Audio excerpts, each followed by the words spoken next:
Bonjour à cette conférence midi. On a notre conférencière, c'est Audrey Rousseau. Elle est professeure de sociologie au département des sciences sociales de l'Université du Québec en Outaouais.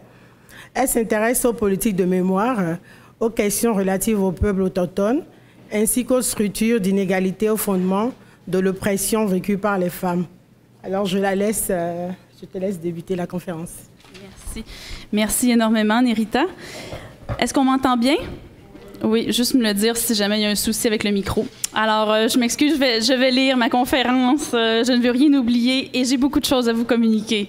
Alors, je veux tout d'abord remercier l'Observatoire sur le développement régional et l'analyse différenciée entre les sexes et plus particulièrement Nerita Douvi, la coordonnatrice pour l'invitation d'aujourd'hui. La réflexion qui suit touche la question des perspectives socio-historiques entourant la stigmatisation des mères célibataires et de leurs enfants en République d'Irlande. C'est tiré de ma recherche doctorale en sociologie poursuivie à l'Université d'Ottawa entre 2011 et 2017, qui visait à expliquer donc cette thèse et comprendre l'expérience et le vécu, le parcours de reconnaissance des survivantes des buanderies Madeleine en Irlande entre 1993 et 2014. Dans le fond, reviendrai un petit peu plus tard là, sur ces institutions religieuses féminines qui ont enfermé et forcé au travail des milliers de femmes et de filles entre le 18e et le 20e siècle, mais avant aussi par souci de transparence. Je tiens à souligner que plusieurs des éléments de ma présentation reprendront presque textuellement certains passages de ma thèse de doctorat. Avant de débuter, j'aimerais aussi reconnaître que nous nous réunissons aujourd'hui sur le territoire ancestral non cédé de la nation Anishinaabe. Pourquoi mentionner cela lorsqu'une présentation traite du contexte irlandais? Peut-être que vous vous demandez ça. Eh bien, ça permet d'admettre que nos activités de recherche et nos milieux de vie sont situés dans des espaces où sont portées des histoires, des savoirs qui dépassent les influences des trajectoires d'immigration, dans mon cas, de descendance normande et charentaise maritime qui date du 17e siècle. J'estime aussi qu'en reconnaissant ces ancrages de migration liés aux politiques de peuplement, il devient plus clair d'illustrer les expériences coloniales sur l'île de la Tortue, autrement dit l'Amérique du Nord, ainsi que les responsabilités bien contemporaines que ces expériences de dépossession, d'appropriation et de mépris, ainsi que leur signification au présent. Et il est espéré que ces efforts de recontextualisation nous permettent de faire des parallèles, et je tiens à mentionner que ce ne sont pas des synonymes d'équivalence, bien entendu, avec d'autres expériences d'oppression coloniale, comme cela a été le cas en Irlande pendant près de 800 ans. D'ailleurs, pour celles et ceux qui ne le savent pas, la République d'Irlande a gagné son indépendance du Royaume-Uni à la suite d'une déclaration d'indépendance par le Parti nationaliste Sinn Féin en 1919, et qui a ensuite dégénéré par une guerre d'indépendance qui est aussi appelée la guerre anglo-irlandaise, qui a duré de 1919 à 1921, où des factions indépendantistes ou républicaines, surtout catholiques, ont affronté les factions loyalistes, surtout protestantes, soutenues par l'armée britannique. Guerre, donc, qui a mené à des accords de cessez-le-feu, puis à la signature du traité anglo-irlandais le 6 décembre 1921, menant à la reconnaissance de l'État libre d'Irlande en 1922. Et par le fait même qui a mené à la partition de l'Ulster, divisant alors l'île entre le nord et le sud. Des nationalistes anti-traités croyaient alors à la possibilité de l'unification du pays. Ils ont pris les armes contre d'autres nationalistes qui acceptaient les termes du traité, les pro-traités si vous voulez, et s'ensuivit donc une guerre civile irlandaise entre 1922 et 1923. Dans les années qui suivirent la pacification et la confirmation de la division entre le Nord et le Sud, l'État-nation devait à la fois se remettre de siècles de domination étrangère, mais aussi bâtir ses institutions et négocier de nouvelles législations. Cette démarche s'est faite main dans la main avec le pouvoir de l'Église catholique, faisant, comme en fait foi d'ailleurs, le contenu très révélateur et très conservateur de la Constitution irlandaise de 1937. Aujourd'hui, malgré des amendements aux articles les plus sexistes de ce texte fondateur, il est intéressant d'observer que dans l'index de la Constitution irlandaise, le terme « woman » est subsumé sous la rubrique « family », c'est-à-dire que systématiquement, lorsqu'il est question des femmes, il est question de leur rôle au sein de la famille. Les femmes n'ont donc toujours pas, constitutionnellement parlant, en République d'Irlande, d'existence propre à l'extérieur du foyer familial. Durant la période du nation building, dans les premiers tiers du 20e siècle, de nombreuses transformations sociopolitiques et juridiques adviennent. Je ne peux pas rendre compte de ces détails, bien sûr, dans le cadre de l'exposé d'aujourd'hui. En revanche, il est nécessaire de camper ce besoin de distinction de l'imaginaire national irlandais avec celui britannique. comme l'avancent les travaux du sociologue Tom Inglis, traitant des transformations confessionnelles et socio-historiques au sujet des attitudes et des pratiques de contrôle du désir sexuel et du plaisir en Irlande, il est important d'évoquer le régime moral victorien en vigueur pendant une bonne partie de la révolution industrielle en Angleterre, notamment au sujet des femmes, du mariage, de la sexualité, de la famille. Cette vision de l'éducation dispensée aux femmes et aux filles a profondément marqué l'idée de pureté et d'impureté des corps féminins. L'espace de démarcation central pour le Rescue Movement, ou si vous voulez, le mouvement de dernier secours, organisé donc par les religieux et les laïcs, visait entre autres à réduire les effets de paupérisation et la précarité sociale qui étaient perçus comme un risque de contamination morale pour l'entièreté du tissu social. À cet égard, les travaux de l'historienne Maria Ludi sur la prostitution et les politiques de santé publique anglaises au 19e siècle sont particulièrement, dans le fond, elles illustrent très bien cette idée d'un contrôle à travers la sexualité, notamment par les politiques qui touchent les maladies vénériennes.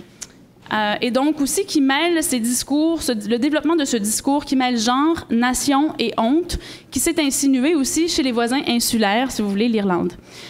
À partir du 18e, mais de manière plus intensive au 19e et au 20e siècle, la construction du discours social sur la transgression et la corruption des mœurs, comme l'évoque la théoricienne féministe Clara Fisher, évoque donc inversement l'idée de vertu féminine et de stratégie de réforme qui passe par la mise au banc de la société à travers le placement forcé dans des institutions comme les buanderies Madeleine. Et encore une fois, j'y reviendrai dans un instant, qu'est-ce que les buanderies Madeleine, qui étaient donc des buanderies commerciales annexées à des couvents dirigés par des congrégations religieuses chrétiennes. Pour le moment, j'aimerais introduire un autre type d'institution qui s'appelle les Mother and Baby Homes. Souvent d'anciens workhouse anglais qui datent du 19e siècle, mais qui n'avaient plus trouvé d'usage après l'indépendance au 20e siècle. Et donc, ces bâtiments sont convertis pour accueillir les mères célibataires un peu partout sur le territoire de la nation. Les adolescentes et les femmes allaient y terminer leur grossesse, hors des regards méprisants et de l'opprobre social jeté sur ces femmes et leurs familles pour cause d'illégitimité. Ou si vous préférez, d'avoir eu un enfant hors des liens sacrés du mariage qui empêchait la reconnaissance donc du géniteur de l'enfant, ce qui rend l'illégitimité effective. Les raisons entourant la situation de grossesse n'étaient jamais questionnées. Si les femmes ou les adolescentes osaient dénoncer un abus, elles étaient blâmées et punies. Outre les mauvais traitements répertoriés dans les Mother and Baby Homes, notamment des cas de symphysiotomie, qu'est-ce que c'est? Ça, c'est une intervention qui implique de scier ou de briser le pelvis durant l'accouchement.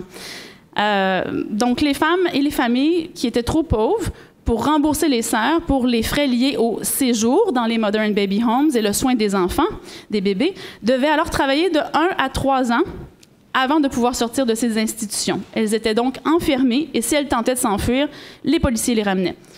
Durant donc ce temps de travail forcé, à la suite du sevrage, les femmes étaient donc privées de leur bébé ou rapidement mises en adoption. On s'entend qu'il n'y avait aucune possibilité de ramener l'enfant à la maison. Elles étaient forcées à travailler de longues heures pour les sœurs, dans les vergers, dans les jardins, à faire des tâches ménagères, la vaisselle, la cuisine, s'occuper des enfants et bien sûr faire les travaux de buanderie. Il devait en avoir, vous pouvez vous imaginer. Parlant de cette approche, donc, visant à rendre ces femmes pénitentes, qui devaient être jugées donc, pour un péché dit mortel, j'aimerais introduire maintenant un peu plus en détail les institutions appelées les buanderies Madeleine, ou les asiles Madeleine, ou les pénitenciers de la Madeleine, tous des synonymes qui font référence à la figure biblique de Marie-Madeleine, la dite pécheresse repentie. Bien qu'en République d'Irlande, 12 buanderies Madeleine soient reconnues à ce jour, ces institutions n'ont pas de définition officielle. Or, l'Association de défense des droits des survivantes, cette association s'appelle Justice for Magdalenes, propose des critères distinctifs.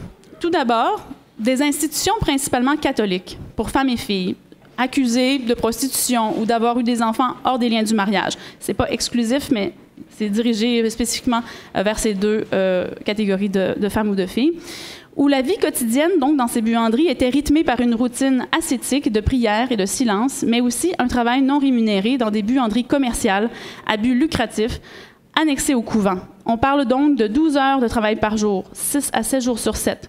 Il est noté que malgré le fait que les 4 ordres religieux impliqués dans la gestion des buanderies Madeleine refusent de rendre accessibles leurs archives, il est de connaissance publique, notamment grâce aux témoignages des femmes qui ont été internées dans les buanderies, qu'elles se sont vues refuser la liberté de mouvement, que la sortie de ces institutions était souvent arbitraire et que plusieurs de ces femmes sont décédées derrière les murs du couvent. D'ailleurs, je mentionnerai le travail documentaire rigoureux de l'initiative Magdalene Names Project, menée par Claire McGettrick, qui a répertorié près de 2000 noms de femmes et leurs lieux de sépulture, principalement enterrés dans des sites anonymes. Dans les années 90, c'est d'ailleurs à la suite de la découverte d'une fosse commune à Dublin qu'un mouvement social a commencé à se faire entendre, se questionnant sur qui étaient ces femmes, qu'est-ce qui leur est arrivé. Est-ce que la société irlandaise savait ce qui se passait? Et donc, chemin faisant, ce mouvement s'est organisé et a commencé à demander des formes de reconnaissance formelles auprès de l'État irlandais et des institutions religieuses impliquées dans la gestion des buanderies afin de réparer ces crimes. Pendant près de 20 ans, les revendications des survivantes et de leurs alliés sont pratiquement restées lettres mortes devant les autorités étatiques et religieuses du pays. Ce n'est qu'en 2013, oui, 20 ans plus tard, que des excuses publiques ont été prononcées par le Taoiseach irlandais, donc le premier ministre Enda Kenny, et qu'un schéma de compensation destiné aux survivantes a été mis sur pied. Pour le reste de mon exposé, j'aimerais maintenant revenir sur le motif de placement dans les buanderies Madeleine, fréquemment lié à la problématique des enfants nés hors mariage et à la représentation sociale de l'illégitimité dans les histoires orales, ainsi que les discours médiatiques et parlementaires étudiés dans mon corpus de thèse. À ma connaissance, les femmes n'étaient pas enfermées dans les buanderies lorsqu'elles étaient enceintes. D'après les récits entendus, c'est souvent après avoir accouché dans un hôpital, un county home, une autre sorte d'institution, et les mother and baby homes, que les femmes dites récidivistes, considérées comme second offenders, c'est-à-dire des mères célibataires qui avaient eu plus d'un enfant, et les femmes considérées in danger of falling into sins. Donc de répéter une offense, elles étaient donc placées dans certaines institutions plus tard, après avoir donné naissance. Et d'un côté, donc, il y avait cette idée d'une main tendue envers les jeunes filles qui étaient perçues comme rachetables, redeemable. Et donc, on avait un stéréotype, par exemple, des filles naïves venues de milieux ruraux où elles avaient été séduites et elles ne savaient pas comment fonctionnait la sexualité et tout ça. Et de l'autre côté, on avait une logique de châtiment pour les femmes qui étaient perçues comme des criminels endurcis, hein, des hardened sinners or criminals, qui étaient vues comme ayant perdu la foi et le sens de la moralité, donc d'où la désignation des femmes tombées en déchéance morale. Il est important ici de ne pas oublier que la stigmatisation des mères célibataires implique aussi une dyade avec les enfants à naître et nés dans un contexte de honte sociale et de silence. D'ailleurs, le traitement des enfants dits illégitimes de ces femmes est depuis quelques décennies en République d'Irlande le moteur de nombreuses commissions d'enquête, dont la plus récente qui s'appelle la Commission of Investigation into Mother and Baby Homes and Certain Related Matters, débutée en 2015, dont nous attendons incessamment le rapport final début 2020. Cet instrument de vérité vise à investiguer les Mother and Baby Homes en Irlande entre 1922 et 1998, notamment eu égard aux conditions de vie et de soins envers les mères et les enfants, les causes et les circonstances de mortalité, le respect des régulations en vigueur, les allégations de discrimination fondée sur la race, le handicap et la religion. En 2017, cette commission a bel et bien confirmé les découvertes faites en archives par une historienne locale, Mme Catherine McCorless, en affirmant la présence de près de 800 dépouilles d'enfants dans une fosse commune, dans une Mother and Baby Home dans l'ouest de l'Irlande. Corrélativement à ce paysage répressif, notons que bien que les chercheurs et chercheuses ayant travaillé sur les buanderies Madeleine savent qu'il y a eu des transferts inter-institutions entre les orphelinats, les Mother and Baby Homes, les hôpitaux psychiatriques, les buanderies Madeleine, etc., les archives des organisations religieuses étant encore gardées privées, très peu de ces réalités peuvent encore être étudiées, ayant pour résultat que les buanderies Madeleine n'ont jamais reçu l'attention d'une commission d'enquête indépendante, seulement un comité interdépartemental piloté par le sénateur Martin McAleese, bien connu pour ses positions pro-religieuses, a travaillé entre 2011 et 2013 à documenter l'implication de l'État irlandais dans le système des buanderies. Or, il est de connaissance publique que plusieurs femmes ont à la fois été internées dans une Mother and Baby Home avant d'être transférées dans une buanderie Madeleine et que les enfants nés dans les foyers pour mères célibataires ont été séparés à la naissance et n'ont jamais su ce qui était arrivé à leur mère et cherchent des réponses à ce jour. Afin de saisir les ramifications de l'étendue de l'état de bannissement et de servitude des femmes dans ce type d'institution religieuse, ainsi que le destin de leurs enfants, victimes de mauvais traitements et ostracisées jusqu'à très récemment dans la société irlandaise, il est important de penser des formes d'acceptabilité sociale de ce type de préjugés négatifs qui révèlent le conservatisme moral, et ce, même dans l'histoire récente de la nation irlandaise. Et à ce titre, c'est le cas du référendum sur le divorce, gagné en 1995, avec seulement 9000 voix de majorité, qui a permis la constitutionnalité de la dissolution du mariage en certaines circonstances. Du côté des droits reproductifs, après 4 référendums, ce n'est qu'en 2018 que l'avortement a été légalisé en République d'Irlande. Depuis 1983, suite à un référendum gagné par des groupes anti-choix, l'article 40.3.3 avait été ajouté à la Constitution irlandaise. Il rendait donc cet article illégal pour une femme de voyager pour avoir un avortement à l'étranger et rendait criminel de parler à une femme enceinte de la possibilité d'avoir un avortement. La peine prévue pour l'interruption volontaire de grossesse était jusqu'à 14 ans d'emprisonnement. Dans le cadre de ma recherche doctorale, j'ai entre autres cherché à comprendre comment s'était construit, reproduit et possiblement transformé le discours de victimisation fondé sur une conception religieuse de l'offense et du blâme, qui, en plus de projeter une image sociale dévalorisante, stigmatisante des Magdalene Women, comme elles sont parfois appelées, et de leurs enfants, et donc ce qui a légitimé pendant des années des pratiques d'enfermement et de travail forcé, c'était vraiment la source. Et d'ailleurs, le travail forcé dans ces buanderies était et c'est un débat, c'est encore à débat à ce jour, mais était une source importante de revenus pour les ordres religieux. Souhaitant donc m'éloigner d'une interprétation strictement victimisante, par exemple, qui réduirait les femmes ayant séjourné dans les buanderies Madeleine comme des femmes vulnérables, j'aime plutôt aborder cet angle de la victimisation sous l'angle du contexte politico-religieux qui a construit ces femmes et ces enfants comme des déviants. Donc, j'ai travaillé à partir d'histoires orales réalisées auprès de 27 survivantes et compilées par des chercheuses féministes en Irlande. J'ai ciblé l'étude de 2 axes expérientiels qui me permettaient de penser la pluralité des trajectoires d'oppression en relation avec les buanderies Madeleine. Le premier axe touche des chaînes de violence multiformes qui se sont produites à différents moments dans la vie des survivantes et dont plusieurs renvoient à la discrimination de genre et de classe. Le second axe réfère à la stigmatisation souvent accentuée par des séjours répétés dans des institutions, lesquels ont parfois conduit à une désocialisation qui empêchait les femmes de réintégrer la vie sociale à l'extérieur de la communauté religieuse. Donc, suite à la documentation de stratégies adaptatives des survivantes dans les buanderies, et suite à leur sortie des institutions durant le 20e siècle, il devenait clair que certaines d'entre elles continuaient de porter le stigmate d'avoir séjourné dans ces institutions et continuaient de porter le fardeau de la honte sociale. Donc, dans un deuxième mouvement d'analyse, souhaitant confronter ces discours de victimisation et d'internalisation des motifs de condamnation sociale du vécu de ces femmes, par rapport, donc, j'ai voulu investiguer un corpus de presse écrite et de débats parlementaires et j'ai choisi d'utiliser des outils d'analyse textuelle partiellement assistés par ordinateur pour approfondir donc les contextes d'occurrence, de présence et de co-occurrence de 2 termes, par exemple, pour tenter de saisir un peu comment était dépeinte l'identité de ces femmes, comment elles étaient représentées et par rapport à l'offense subie et l'offense qu'elles auraient prétendument causée à la société. Alors, cette méthode m'a permis de déceler des nouveautés sémantiques qui alimentaient la logique compréhensive de ma démarche. Par exemple, à chaque nouvelle recherche, je devais repositionner mon regard dans les textes en fonction de la confirmation ou de l'infirmation d'hypothèses précédentes qui étaient construites à partir de la parole des survivantes et donc des histoires orales. Ce faisant, j'ai centré mes recherches sur des formules. Donc, la recherche de formules illustrant la stigmatisation des mères célibataires et de leurs enfants, premier élément. Deuxième élément de formule, l'accusation de collusion entre l'Église catholique et l'État irlandais. Et troisième formule, l'orientation par rapport à laquelle s'organisait le travail de remémoration associé au passé honteux.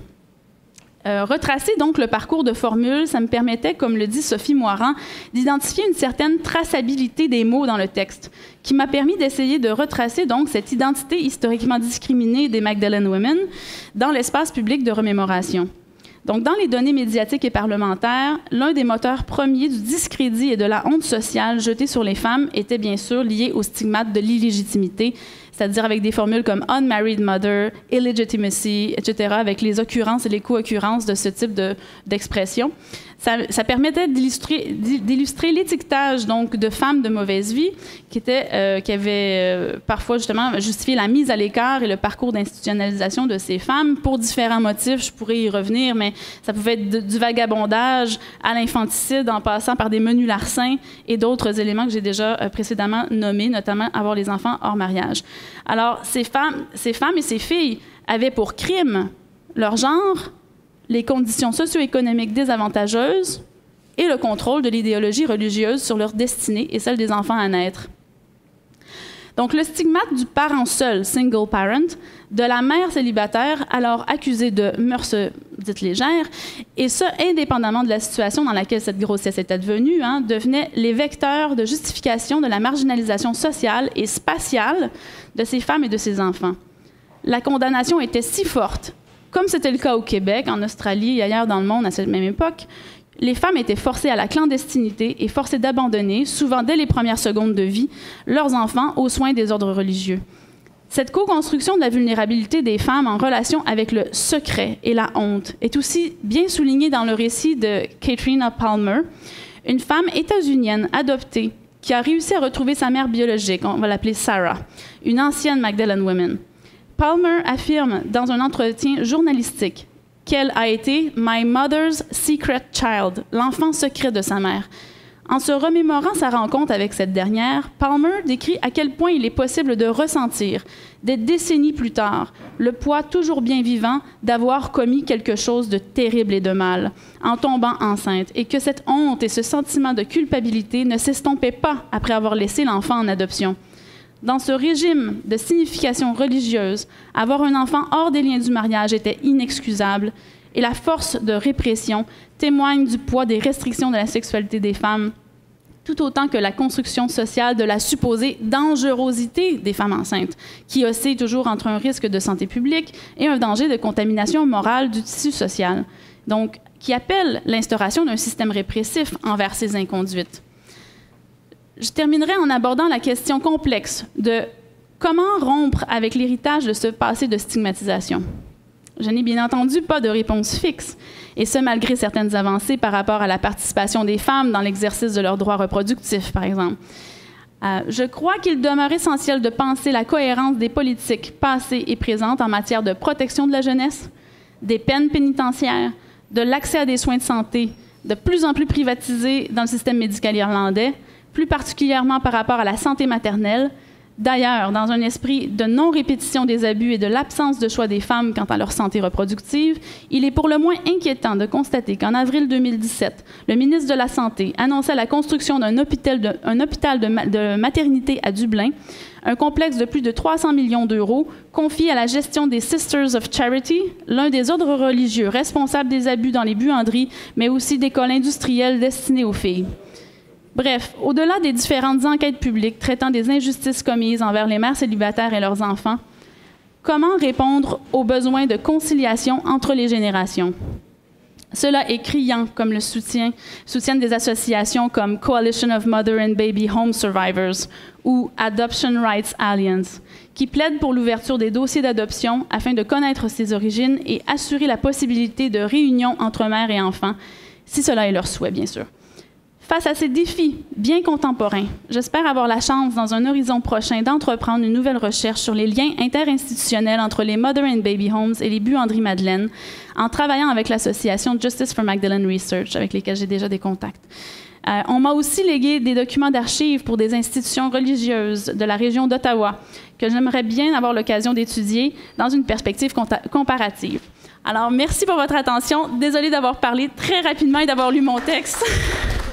Je vais répondre à vos questions avec plaisir.